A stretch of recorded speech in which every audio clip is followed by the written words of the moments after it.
নমস্কার, সুপ্রভাত সবাইকে। প্রথমত দুর্নীতি বিরোধী অভিযানে বড় পদক্ষেপ গ্রহণ করেছে পশ্চিমবঙ্গ সরকার।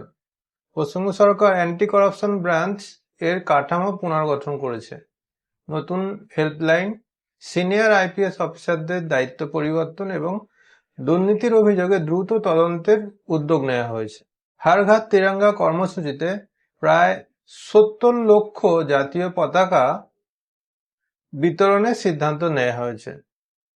স্বাধীনতা দিবস উপলক্ষে রাজ্য সরকার প্রথমবার হর ঘর তিরঙ্গা কর্মসূচিতে অংশ নিচ্ছে এবং প্রায় 70 লক্ষ জাতীয় পতাকা বিতরণ করা হবে এবং যেটি কলকাতায় তিরঙ্গা র্যালির জন্য ব্যবহৃত হবে।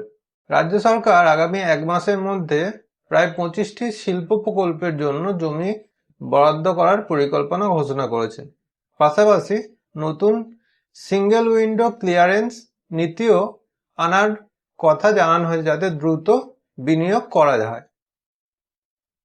কলকাতা ও তার আশেপাশে যানজট কমাতে কলকাতা রিং রোড এবং বাইপাস নিউ টাউন সংযোগকারী নতুন ফ্লাইওভার নির্মাণের পরিকল্পনা ঘোষণা করেছে। কলকাতা ও তার আশেপাশে প্রায় 60% আটকে থাকা রিয়েল এস্টেট প্রকল্প খুব শীঘ্রই ছাড়পত্র পেতে চলেছে। এতে বহু ক্রেতা ও নির্মাণ সংস্থা উপকৃত হবে বলে আশা করা হচ্ছে।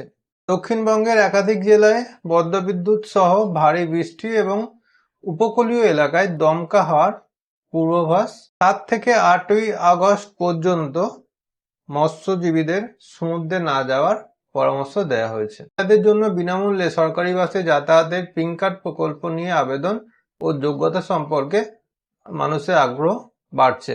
অভিনেতা মিঠুন চক্রবর্তী অস্ত্রোপচারের জন্য ভর্তি হয়েছিলেন। তার শারীরিক অবস্থা এখন স্থিতিশীল বলে জানানো হয়েছে।